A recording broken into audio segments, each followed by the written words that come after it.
have a special treat. Peter Hirschberg is here in the Experience Center, a philanthropist, an investor, and an innovator extraordinaire, an art collector. You're so many things, Peter. Thank you so much for coming on. I'm excited to be at your event here, seeing all the global stuff that's going on at NTT. Amazing. So tell us about you. What are you up to these days? I've spent a lot of time recently thinking about innovation in cities. I did a book during the Obama administration called The Maker City.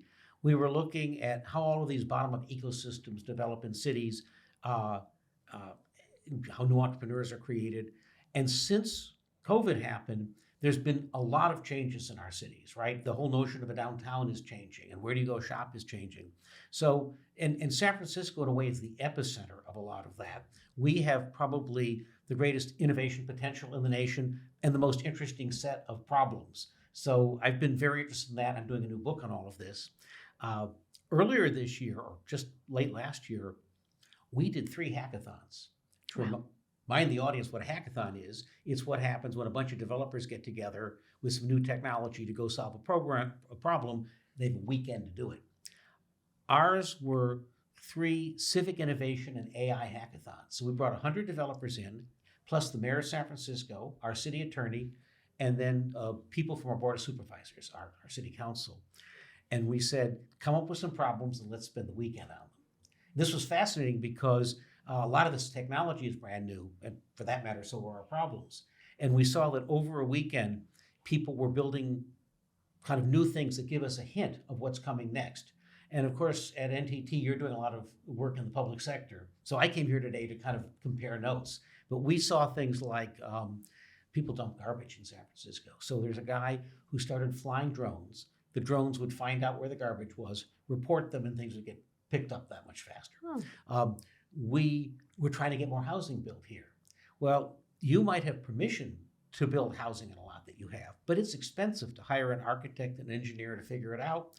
So someone built something where you type in your address, it pulls your housing plans from the city, it then figures out how many feet you can develop, asks you how you'd like to do it, it gives you a budget, a bill of materials, and then says how much you could make if you rented it out. Wow, amazing. So we were just, we've been very interested in how emerging technologies can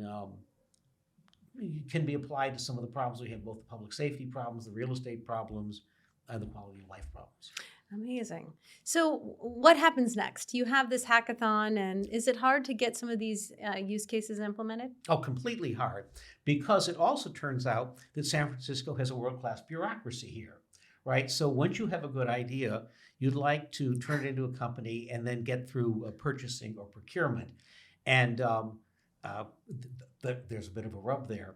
It turns out one of the reasons I'm doing a book on all this is I'm interested in how do people around the world handle this? So, for example, New York has a program where there's an incubator, and if you come in and you're working on one of these problems, if the project's good, they agree they will give you a 5-year contract. Wow. You don't have to compete against everybody because you put all the work in. In San Francisco, it's a little bit fits and starts. It's an opportunity. But here's an interesting story. You were showing me out here earlier some of the work that you're doing to protect data, right? So if you take a picture of a license plate or something that a public camera has, you kind of would like to only make that available to the person who deserves it. You ought to have permission to do that. Maybe you want to take out a person's face. One of the most interesting places in the world, if you follow this, is Estonia. Estonia, has put in this e-government system. There's one identity card for everybody. People pay their taxes in about 15 minutes. So an interesting cultural question is, how did that happen in comparison to, say, San Francisco, where we have a robust bureaucracy? Yeah. How do we do it? Well, I was talking to one of the guys who founded Modern Estonia. Turns out that Soviet Union kind of comes to an end in 91, 92. So Estonia comes into being, Modern Estonia. They have to build their systems, and the internet gets started then. So they went off and do you mind if I tell this story? It's no, it's great. Tell it. Estonia went off to its friend Sweden and said, hey, we're about to be a country. We have to put in IT systems. Who do we call? And Sweden says, we have a good friend named IBM. We're going to introduce you to IBM. So IBM said, it's a pleasure to meet you. We love countries. What's your budget? And Estonia said, we have a budget of $1 million. And IBM A said, million. we have a budget of $1 million. And that makes it for $1 million. It's an enterprise computing joke, which we could have to do. Because, I love Megan's laugh here. IBM said for $1 million, we can show you a postcard of it. Yeah, exactly. For 10 million bucks, we'll let you in the room. And for 100 million, you're a customer. And Estonia said, well, thank you. We can't afford that. But Sweden gave us some old Windows computers. And cool. And the internet just got started, so we can use Gopher, and we're good at cryptography. So they just started building from scratch their systems. Essentially, they built the first internet-enabled country because there were no legacy systems. And the culture was, it was kind of a project, like a hack project that we're all working on, almost like Burning Man. So there was something fascinating about a culture where you got to go solve problems free of the bureaucracy. One of the interesting questions here is, what are ways that we might create conditions like that at a time when a city's in crisis and there could be innovation? So that's where we're working that. And we're lucky in San Francisco, we have a mayor's race. Yes. So we have politicians competing to be innovative and cool. So we can make this part of the conversation. Great, let's do it. So that's part of what we're As up to. a person who lives in San Francisco, I'm excited that you're bringing this leadership to the city. Right, and this is about both technology and innovation culture. And I think, NTT has a very interesting innovation culture because in Japanese society, I think you're as much interested in technology as in the human impact and the societal and the personal side of all that. Innovation with purpose and technology for the good of society. Yeah, which in many cases are buzzwords, but I think it seems to be a deep part of the culture. Yes, very deep. That's part of what I've come here to just listen for. Yeah. And also, I understand at the World's Fair in Osaka next year. Yeah, wonderful transition. That was my next question. You have a lot of experience, you've said, with expos and bringing the stories together. I'm curious what you think is going to be relevant at this time because, we had an expo that talked about sustainability and AI 4 years ago. So it seems all relevant today. Right. Each of these expos, they tell kind of the story of their era. 1939, New York had a World's Fair. It was largely created in reaction to the Depression. Hey, we should start buying stuff again. The business leaders were a little concerned America was getting socialist, so we ought to show business.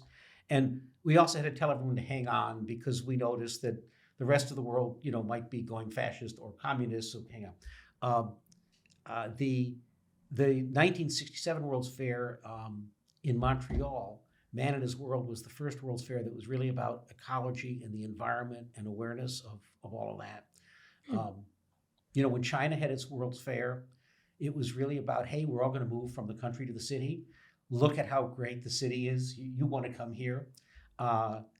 The Dubai World's Fair, World Expo, which was just a couple years ago, in a way, well, it was an ode to globalization because Dubai was at a global crossroads. It may have been the last fair that was overtly focused on globalization because there's been a lot more nationalism since then. So I imagine going into this next one, I think we're very focused on what does it really mean to be human in an age of accelerating machines, right? So we're aware of all of these capacities of machines.